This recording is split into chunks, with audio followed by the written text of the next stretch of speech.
Hi everyone, this is a 5-hour session for curriculum, and it is the importance of play-based learning.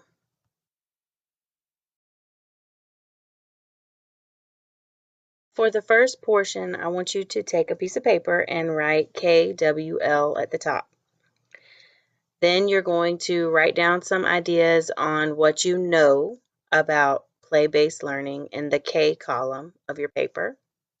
And then jot down a few ideas of things that you might want to know more about in your W column of your paper.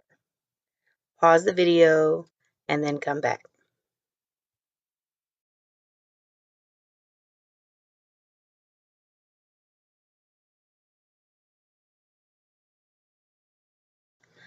Play-based learning recognizes that children are naturally curious and learn best through hands-on exploration and discovery. Play-based learning is a powerful approach that has gained significant recognition in early education programs. Instead of relying solely on traditional teaching methods, play-based learning embraces the innate curiosity and creativity of children to foster their development. By engaging in purposeful play, children not only acquire essential academic skills, but also develop crucial social, emotional, and cognitive abilities. Play-based learning is an educational approach that incorporates play as a central component of the learning process. It recognizes that children learn best through active engagement and exploration in a meaningful and enjoyable context. As children play, they engage their imagination, take risks, and learn problem solving to support their development. In the early learning classroom, play-based learning can take various forms. For instance, it could involve setting up hands-on sensory activities where children can experiment and discover new textures and properties. It could also involve imaginative play with dress-up clothes or pretend kitchens, allowing children to explore different roles and scenarios while developing their language and social skills.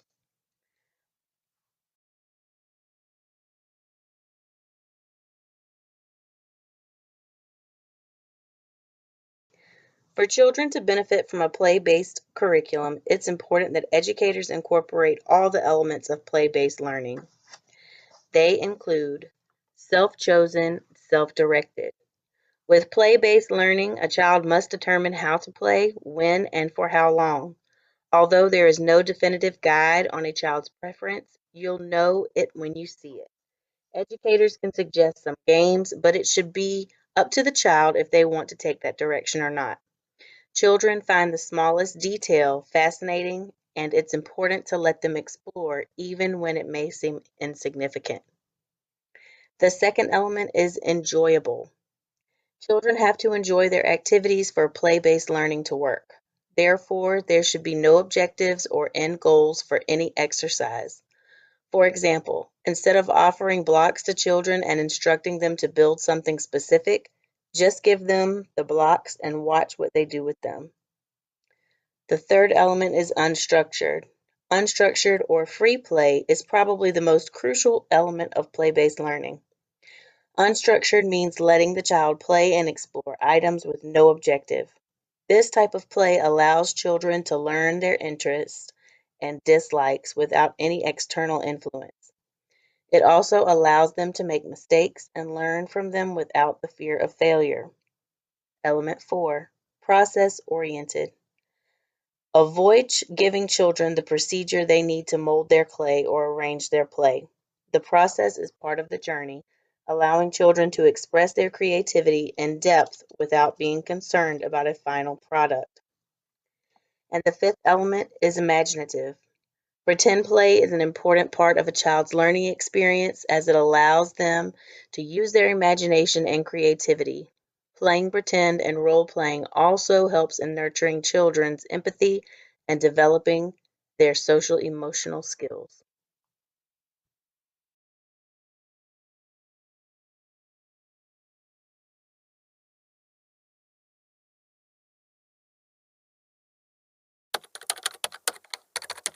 What is play-based learning?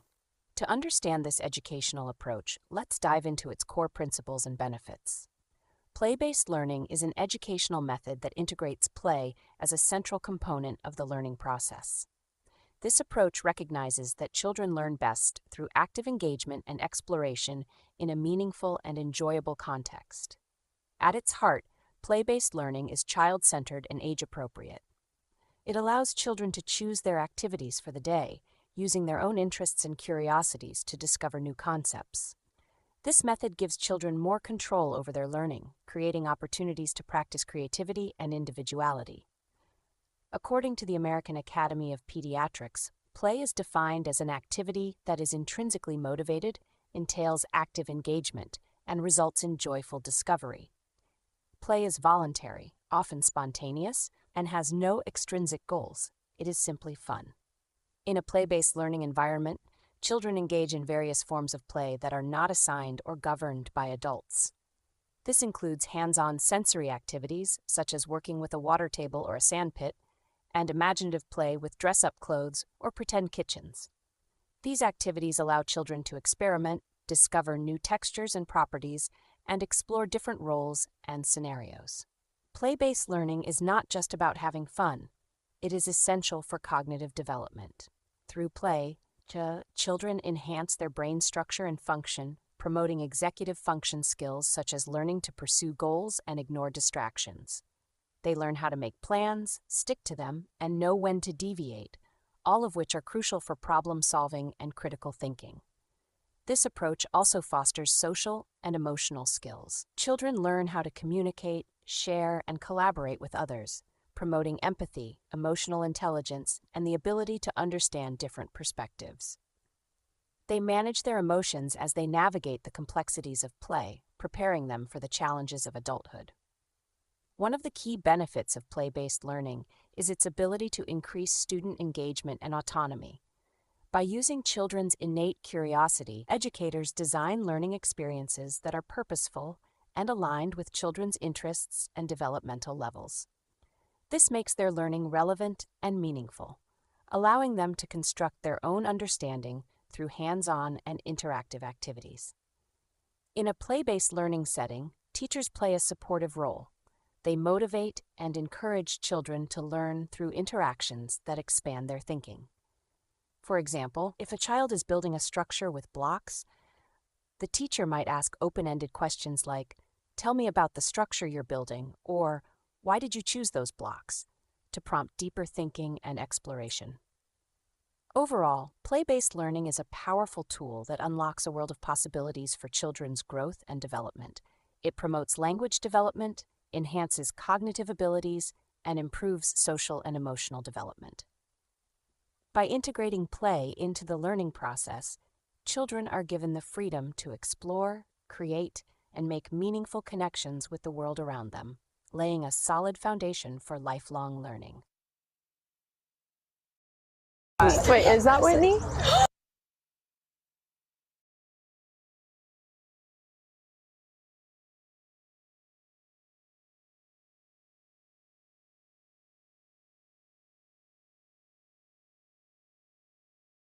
Pause the video again for some reflection time on ways that you are already utilizing play-based learning.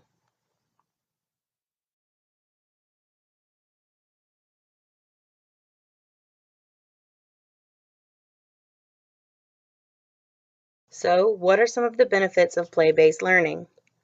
Play-based learning has numerous benefits for children's development. The first is promoting language development. A child's vocabulary significantly improves during the preschool years. Play-based learning allows children to explore new vocabulary words in an organic, relevant, and authentic way. Play-based learning also allows children to engage in different forms of playful and reciprocal conversations.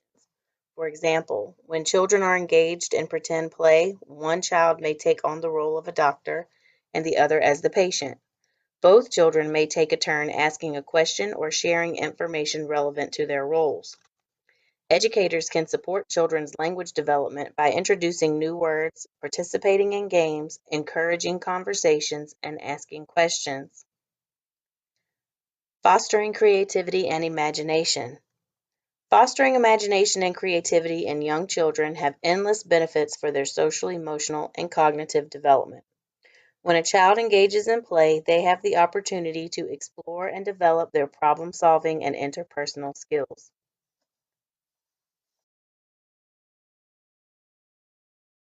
Play sparks and develops creativity and imagination. Pretend play typically emerges when a child is about 2 years old. You might observe them feeding a doll or rocking them to sleep. Later stages of pretend play become more complex with different settings, roles, props, and achieving a common goal with a peer. Next is developing social emotional skills. Play-based learning has a significant impact on a child's social and emotional development. They learn how to manage and deal with their emotions and the emotions of others. Children also learn to communicate their needs with their peers and other essential skills like turn-taking and conflict resolution when playing. As they play, they are figuring out how to patiently wait for their turn to access an area or work with a material, negotiate, cooperate, and solve problems with their peers. All these are indispensable social skills.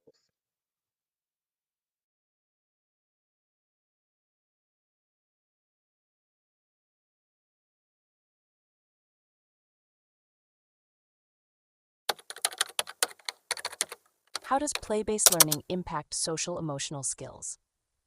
Play-based learning significantly enhances children's social emotional development. One of the key ways it does this is by fostering emotional intelligence. Through various forms of play, children learn to navigate their emotions, communicate effectively, and develop essential social skills.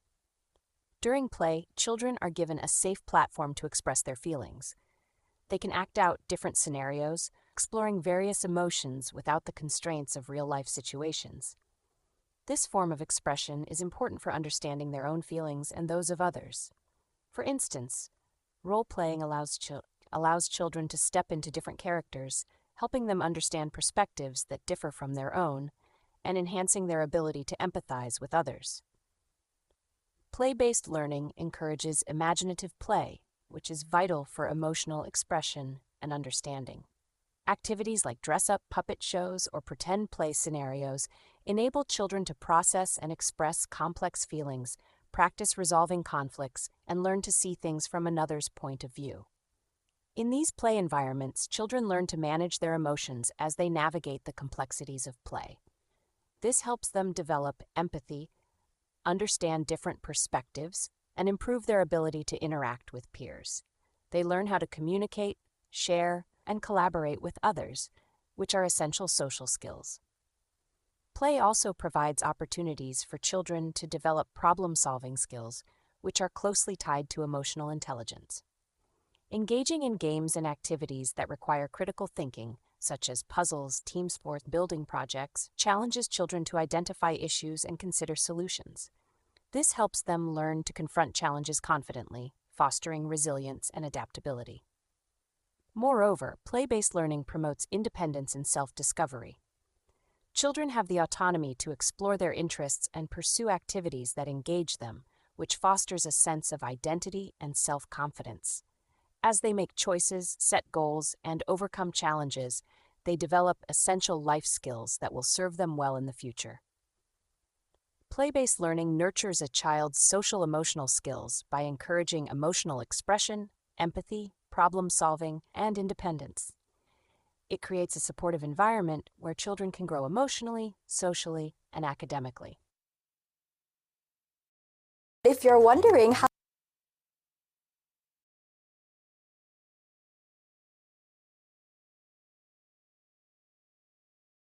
Another benefit is creating a positive disposition towards learning.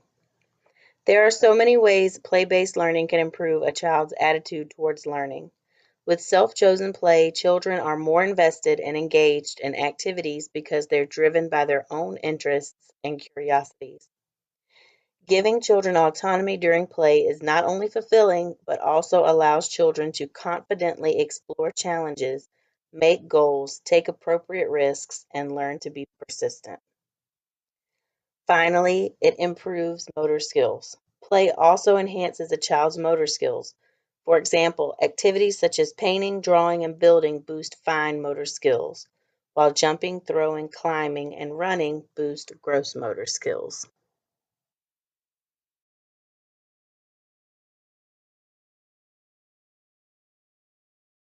Sociologist and researcher Mildred Parton believed that play has a large impact on children's development. Her research centered on social play among toddlers and preschoolers from ages 2 to 5 and identified different stages of play that children progress through. The first stage is unoccupied play. The unoccupied play stage is the first stage of the 6 stages. In this stage, children mainly move their feet, legs, arms, and hands as they begin to discover their various body parts. Unoccupied play usually occurs from birth to around 3 months old. Children's body movements during unoccupied play stage are often involuntary, erratic, and uncoordinated. This stage is important since it promotes sensory experiences, prepares children for solitary play, and promotes motor skill development and body awareness.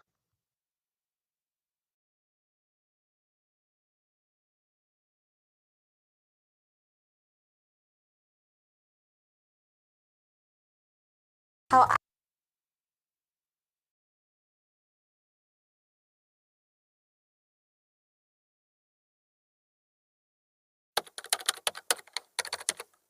What are the characteristics of unoccupied play? Have you ever watched a baby wave their arms or kick their legs and wondered what they are doing? This is a fascinating stage of play known as unoccupied play. It is the earliest form of play in early childhood development. During this time, infants and young toddlers engage in movements that may seem random, but they are actually quite important. One of the main characteristics of unoccupied play is the random movements that infants make. These movements might look aimless, like flailing arms or kicking legs. However, these actions help babies discover their body parts and learn how they work. It is a natural way for them to explore their physical abilities. Another key aspect of unoccupied play is that children do not actively engage with toys or objects. Instead, their focus is on their own bodies and their immediate surroundings. This stage is all about self-discovery and sensory exploration. Infants absorb information from their environment, which helps them understand different textures, sounds, and sensations. Unoccupied play also plays a significant role in developing motor skills. The seemingly random movements contribute to improving coordination and muscle control. While it may look like they are just moving around, these actions are essential for their physical development. In early childhood education, recognizing and supporting unoccupied play is vital. Educators can create a safe environment where children can move freely without any hazards. Observing children during this stage allows educators to support their sensory exploration and motor skill development. Encouraging exploration is also important. Allowing children to explore their surroundings without structured activities helps them learn at their own pace. This kind of freedom is crucial for their growth and development. Documenting progress during unoccupied play can provide educators with insights into areas where additional support may be needed. By understanding and supporting this stage of play, educators can help children develop essential skills that prepare them for more complex types of play and learning in the future. Unoccupied play is a vital part of early childhood education. It lays the foundation for future interactions and learning experiences. So the next time you see a baby moving around, remember that they are not just playing. They are discovering the world around them in their own unique way.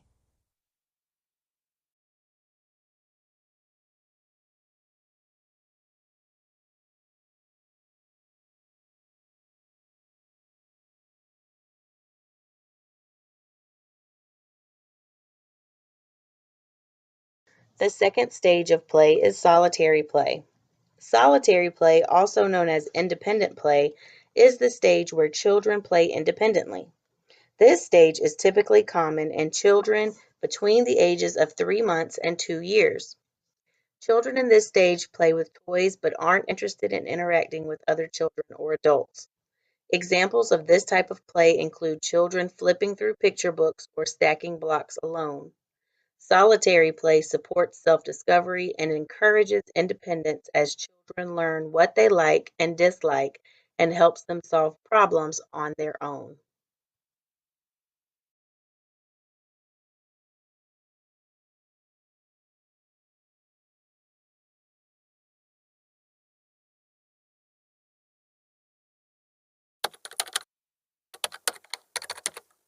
How can I encourage solitary play? Are you wondering how to encourage solitary play in your child's life? Solitary play is a natural and essential part of early childhood development. It allows children to engage in activities alone, promoting independence and creativity. This type of play is not just about keeping kids occupied. It plays a vital role in their cognitive, emotional, and social growth. First, let's understand what solitary play is. It is a stage where children explore their interests without direct interaction with others. This can start as early as infancy and continues through early childhood. During solitary play, children can develop problem-solving skills and build self-confidence. They learn to make decisions and think critically, which are important skills for their future. Now, how can you encourage this beneficial type of play? One effective way is to provide a safe and stimulating environment. Make sure your child has access to a variety of toys and materials. Think about art supplies, building blocks, puzzles, and dress-up clothes. These items can spark their imagination and keep them engaged. Another important aspect is to respect your child's choices. Allow them to decide when they want to play alone. Pressuring them to join group activities before they are ready can cause anxiety. Instead, let them enjoy their solitary playtime at their own pace. Positive reinforcement can also go a long way. When you observe your child during solitary play, offer encouraging comments about what they are doing. This simple act can boost their confidence and motivate them to continue exploring independently. While solitary play is important, balance is key. Provide opportunities for social interaction as well. Arrange playdates or encourage participation in group activities when they show interest. This helps them develop social skills while still enjoying their time alone. Modeling social skills is another effective strategy. Show your child how to share and take turns through your interactions. Even when they are engaged in solitary play, they can learn these behaviors by watching you. By supporting solitary play, you help children develop essential skills for their future success. It is all about respecting their individual developmental pace while providing the right environment and opportunities. Encourage your child to embrace their creativity and independence through solitary play and watch them thrive.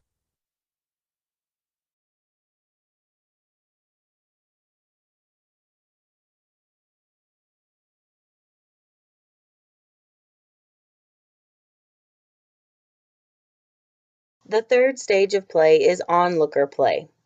According to Parton's theory, the onlooker play stage typically happens between 2.5 and 3.5 years old. It's also known as the spectator stage, since children in this stage usually only observe and watch other children play without necessarily joining them. During the onlooker play stage, children learn primarily through observation. Children will watch everything their peers are doing and take mental notes but won't engage with them just yet. The fourth stage is parallel play. Parallel play involves children playing side by side independently. This stage commonly starts around 18 months to 2 years old. In this stage, children will play alongside each other without interacting. However, they are still aware of what is going on around them and are observing and mimicking their peers.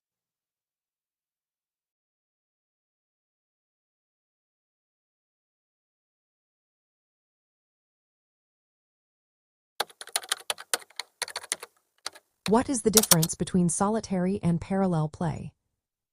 Imagine walking into a vibrant playground filled with children, each engaged in their own world of play. Some are completely absorbed in their activities, while others are nearby but seem to be playing alongside each other without direct interaction. This scene invites us to consider how children engage with their environment and each other, leading us to the concepts of solitary play and parallel play. Solitary play occurs when a child plays alone, focusing entirely on their own activities without any interaction with other children. This type of play is common in younger children, particularly those under the age of 2. During solitary play, children might be building blocks, drawing, or playing with toys, completely immersed in their own imaginative world. This form of play is essential for developing individual creativity and self-sufficiency. On the other hand, parallel play involves children playing next to each other while engaging in similar activities but without direct interaction. This type of play typically occurs in children aged 2 to 3 years. For example, two children might be playing with building blocks side by side, each constructing their own tower, yet they do not communicate or collaborate. Parallel play allows children to observe and learn from one another, promoting social skills and encouraging cooperative play in the future. In summary, while solitary play is characterized by individual engagement without social interaction, parallel play involves children playing alongside each other, sharing space and activities but not directly interacting. Understanding these two types of play can help caregivers and educators support children's developmental needs effectively.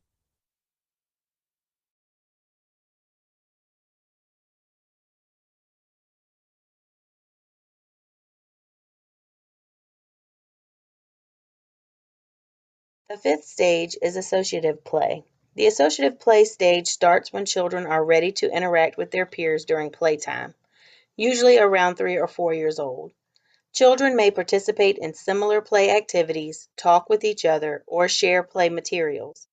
Associative play is the beginning of active social interaction among children while playing. It's critical for children's development as it promotes social and communication skills.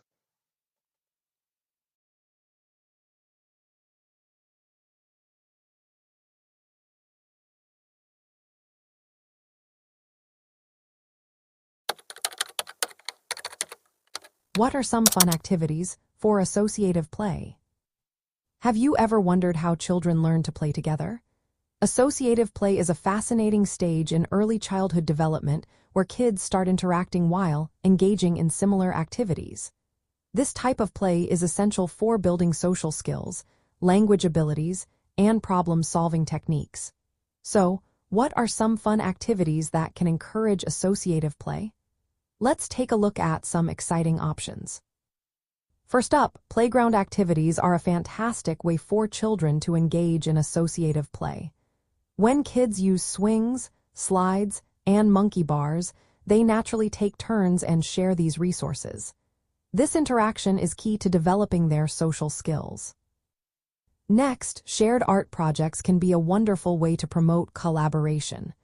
Providing materials like crayons, markers, and paper allows children to create art together.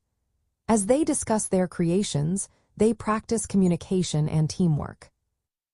Building with blocks is another great activity. Offering building blocks or Lego sets encourages children to construct structures alongside one another. This not only promotes sharing but also helps them solve problems together. Dress-up and role-playing can spark creativity and imagination. Setting up a dress-up corner with various costumes allows children to pretend to be doctors, chefs, or teachers. This type of play significantly enhances their social and communication skills. Music and dance sessions can also be a fun way to encourage interaction. Organizing sessions where children can play musical instruments or dance together fosters social bonds and coordination. Storytelling sessions are another engaging activity. Gathering children to share stories or act out scenarios together enhances their language skills and encourages interaction. It's a great way for them to express themselves. Cooking or baking can be a delightful group activity. Involving children in simple cooking or baking tasks teaches them cooperation and teamwork as they work together to prepare a meal or dessert. Outdoor games like tag, hide-and-seek, or soccer are excellent for promoting physical activity and social interaction. These games encourage teamwork and help children learn to work together. Puzzles and board games that requiring collaboration can also be beneficial. Providing these types of games helps develop problem-solving skills as children learn to work together to achieve a common goal.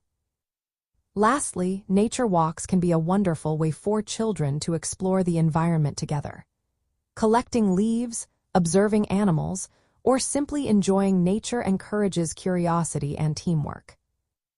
These activities not only make associative play enjoyable but also support the development of essential skills in early childhood education. By engaging in these fun activities, children can learn how to interact with their peers while having a great time.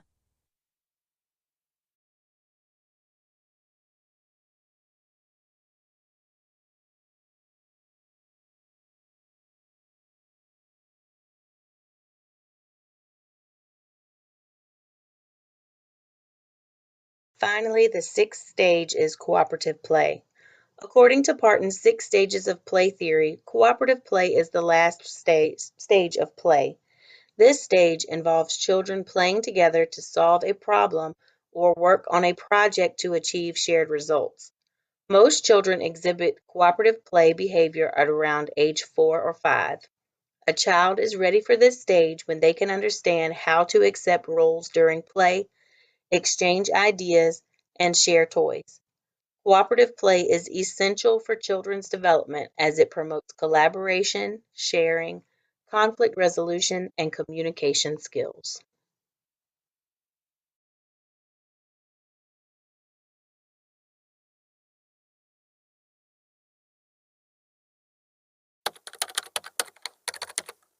What age is best for cooperative play?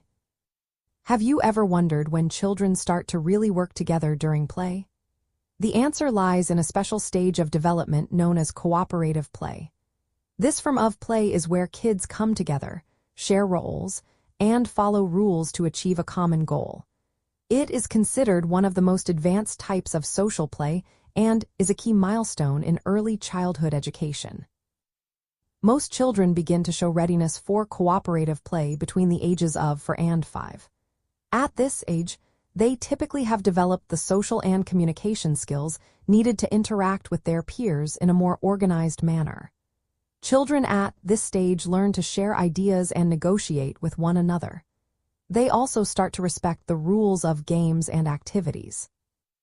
Before reaching cooperative play, children usually go through earlier stages. They first engage in parallel play, where they play alongside others without much interaction. Then, they move to associative play, where they show interest in their peers but are not yet working toward a common goal. Cooperative play is marked by clear roles and shared objectives. Children might build together, pretend, or solve problems as a team during this stage. From an educational perspective, supporting cooperative play is essential. It helps children build friendships and develop empathy. They also improve their problem-solving abilities. Educators can encourage cooperative play by planning group activities like dress-up, puppet shows, or team challenges such as scavenger hunts. Providing toys that requiring teamwork, like large puzzles or board games, can also help children practice these important skills. In general, the best age for cooperative play is between 4 and 5 years old. At this stage, children are ready to engage in more complex social interactions and collaborative activities. This period lays the foundation for learning essential life skills and is a focus in early childhood education settings. So, if you have a child in this age range, consider incorporating more cooperative play into their daily activities. It is a fun and effective way to help them grow socially and emotionally.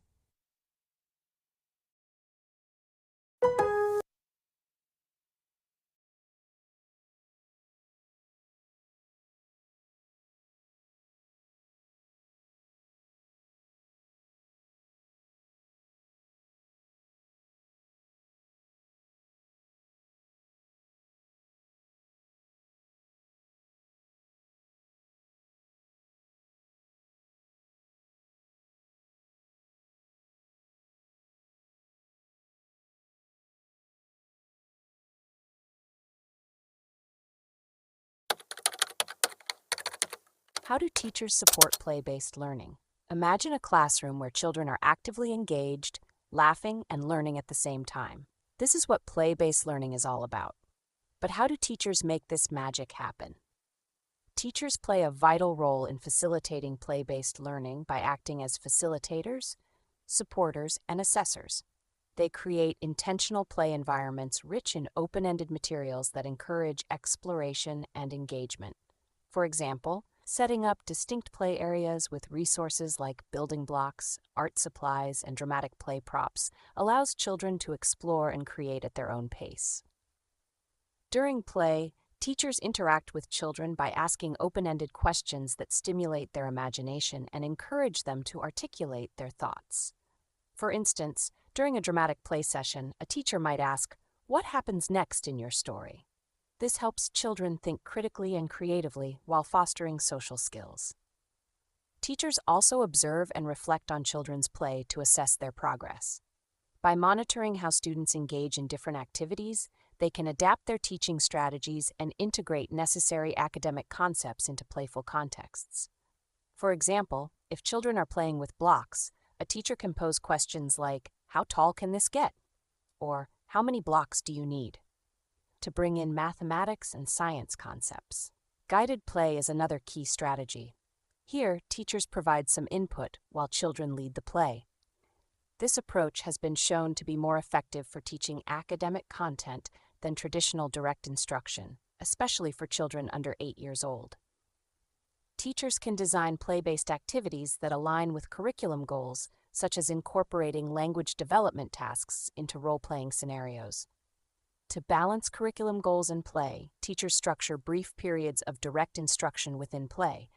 This fosters an environment that supports curiosity and creativity while ensuring children meet academic standards. For instance, in a pretend flower shop, students practice addition and writing by completing order forms, making learning fun and interactive. Teachers also use technology to document and communicate children's progress to parents and guardians. Childcare management software helps in tracking children's interests and developmental requirements, allowing teachers to customize lesson plans that align with each child's unique journey. In essence, teachers support play-based learning by creating engaging environments, guiding children's play towards specific learning outcomes, and continuously assessing and adapting their teaching strategies to ensure holistic development across cognitive, social-emotional, and physical domains.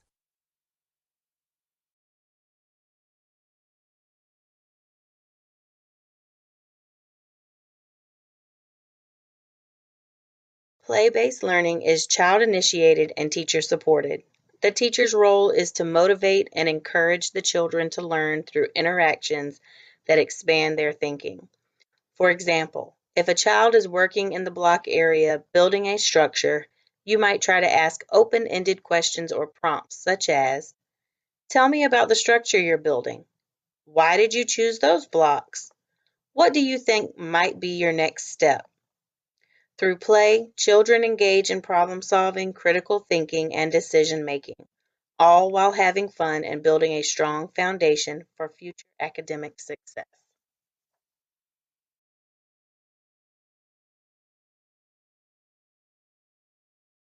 So, what are some potential challenges with play-based learning? Play-based learning is a strong contender for one of the best approaches to early learning. However, it may not be for everyone. Here are some of the challenges of play-based learning the educators have observed. Children have different personalities, social needs, and strengths, and some may not feel comfortable in a play-based learning environment with less structure. There is a possibility of resistance from educators and families who favor a strong kindergarten readiness program focused on academics with a more traditional approach to teaching, learning, and assessing skills.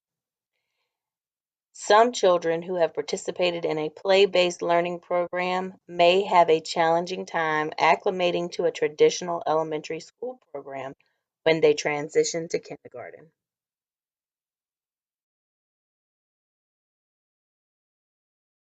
Let's watch a video to just give some examples of the differences between play-based learning, and traditional approaches.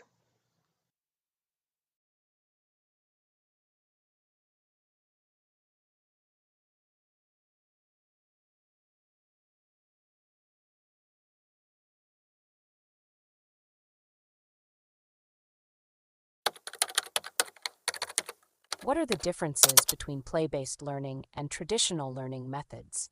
Have you ever wondered how children learn best? Is it through sitting in a classroom with worksheets and textbooks, or is it through playing and exploring their surroundings? Let's dive into the differences between play-based learning and traditional learning methods. In traditional learning, the classroom is often teacher-led, where the teacher stands at the front and instructs the students. This method involves a lot of structured activities, such as completing worksheets, reading textbooks, and taking tests. It's a more rigid approach where the curriculum is set and students are expected to follow it closely. On the other hand, play-based learning is all about letting children take the lead. Here, children are encouraged to explore and learn through play, whether it's free play or guided play. Free play is completely child-led, where children pursue their own interests without much adult intervention. Guided play, however, involves more adult involvement, where teachers choose materials and activities that reinforce key concepts, but still let children direct their own learning. In a play-based learning environment, teachers don't just stand at the front of the classroom. They engage with the children, ask questions, and encourage curiosity. For example, instead of saying, "A circle is round," a teacher might ask, "What do you think a circle is?" This approach sparks children's imagination and encourages them to think, wonder, and explore actively. Play-based learning is more open-ended and allows children to explore their own interests actively. It supports curriculum learning but isn't dictated by it, meaning children can still meet educational standards in creative and engaging ways. This approach helps develop critical thinking, problem-solving, and social skills as children think through problems and communicate with others. Another significant difference is how children engage with the material. In traditional learning, children often complete tasks because they have to, whereas in play-based learning, children are naturally motivated to learn because they find it enjoyable. Play-based learning instills a love for learning from a young age, making children more curious and motivated throughout their educational journey. In terms of social and emotional development, play-based learning offers a unique advantage. Children learn how to communicate, share, and collaborate with others, developing empathy, emotional intelligence, and the ability to understand different perspectives. They also learn to manage their emotions as they navigate the complexities of play, preparing them for the challenges of adulthood. Finally, play-based learning recognizes and celebrates the uniqueness of each child. Unlike traditional classrooms where one-size-fits-all approaches are common, play-based learning allows each child to progress at their own pace. This individualized learning experience ensures that children receive the support and challenges they need to thrive. So while traditional learning methods focus on structured instruction and rote memorization, play-based learning emphasizes exploration, creativity, and child-led discovery. Each approach has its own benefits, but play-based learning stands out for its ability to foster a lifelong love of learning and develop essential life skills. Play this game.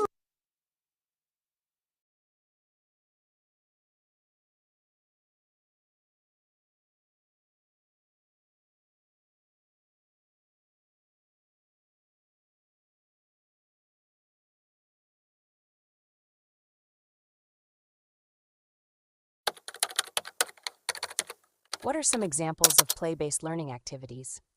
Play-based learning focuses on allowing children to explore and learn through enjoyable and meaningful activities. Hands-on sensory experiences, like a water table or sandpit, enable kids to experiment with different textures and properties. They can discover concepts such as sinking and floating, while also developing physical strength and hand coordination. Imaginative play is essential too. Dress-up clothes or pretend kitchens provide opportunities for children to explore various roles and scenarios, enhancing their language and social skills. This type of play encourages empathy and cooperative play. Drawing and painting are fantastic for creative expression. These activities support fine motor development, which is vital for writing skills. Painting also offers sensory experiences, teaching children about color mixing and textures. Music, singing, and dancing serve as powerful tools in play-based learning. These activities promote social, emotional, cognitive, motor, and sensory skills. Children can learn basic math concepts like counting while refining their listening skills through rhythm and movement. Pretend cooking, serving, and shopping scenarios are excellent for role-playing. These activities introduce basic math concepts, home safety, and sensory play, while also facilitating social interactions. Building with blocks, jigsaws, and shape sorters lays the groundwork for spatial thinking, logical reasoning, and recognizing shapes, sizes, and colors. These activities promote problem-solving and critical thinking skills. In a play-based classroom, children might be seen assembling puzzles, stacking 3D shapes, or using letter magnets to build names. They could recreate scenes from stories, test marble tracks, or engineer bridges with wooden blocks. Each activity allows children to explore, develop, and learn at their own pace.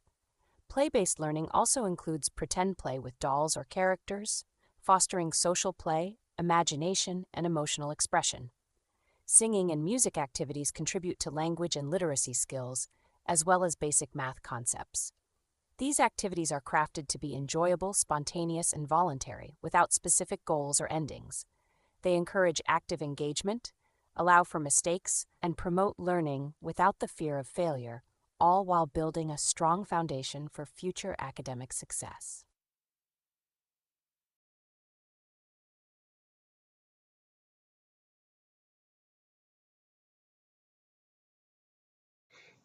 Here are a few more examples of play-based learning activities.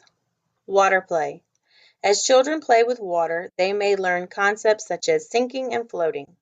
This activity improves a child's physical strength and hand coordination. Dress up and role play. Pretend play supports social emotional development as children learn perspective taking through role play. They also benefit from learning how to play cooperatively and practice empathy by assuming caretaking roles. Drawing and painting. Drawing and painting allow children to express themselves creatively and support their fine motor development necessary for emerging writing skills. Specifically, painting can offer a sensory experience when using your fingers and hands to paint, as well as an impromptu science lesson in color mixing. Music, singing, and dancing. The benefits of music and movement in early childhood development are well established. Music and dancing can help develop social emotional skills, cognitive skills, motor skills, and sensory skills. Pretend cooking. Pretend cooking, serving, and shopping are good scenarios for preschoolers to role play as they learn how to interact with others. It also teaches basic mathematical concepts, home safety, and sensory play.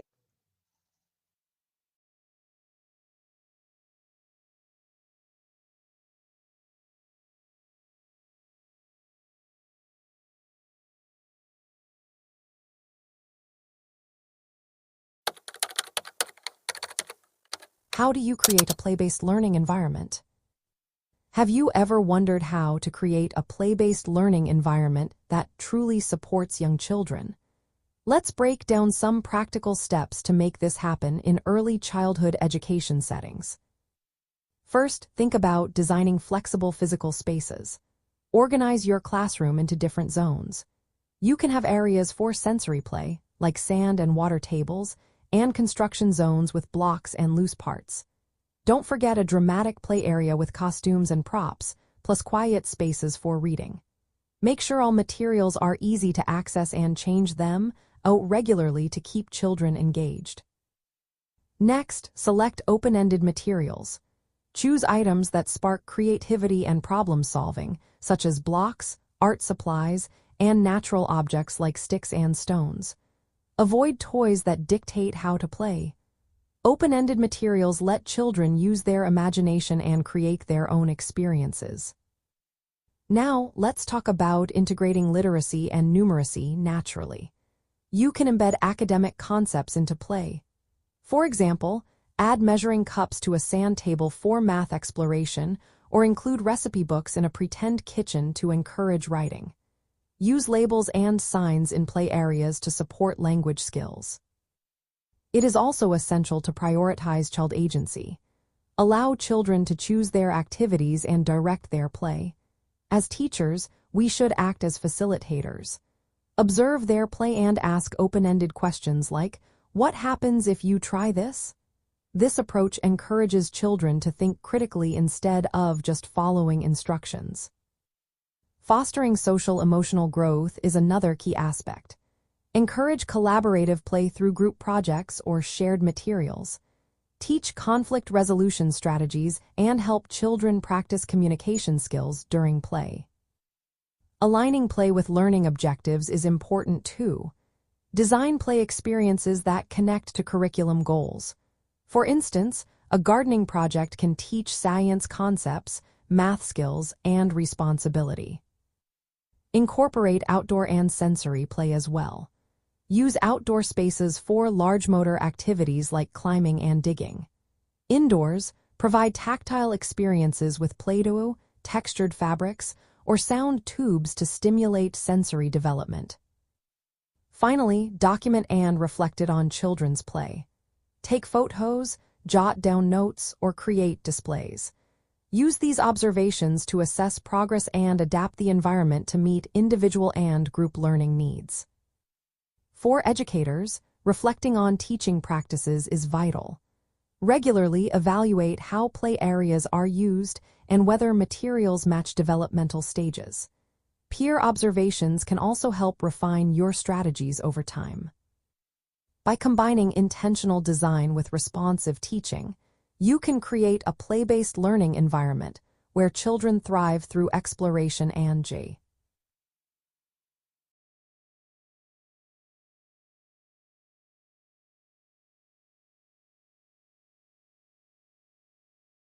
Here are some final thoughts on play-based learning. Play-based learning is a powerful tool that unlocks a world of possibilities for children's growth and development. By integrating play into the learning process, children are given the freedom to explore, create, and make meaningful connections with the world around them. There are many benefits of play-based learning, ranging from the enhanced cognitive abilities and problem-solving skills to improved social and emotional development. Play creates an environment where children feel motivated, engaged, and excited to actively participate in their own education. By promoting play-based learning in schools and at home, children become well-rounded individuals who are equipped with the skills, creativity, and resilience needed to thrive in an ever-changing world.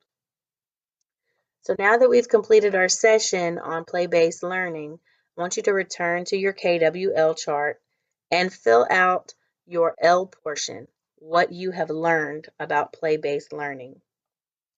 Some things to think about are something new that you learned, something that you want to try, and maybe even something that you're still wondering about.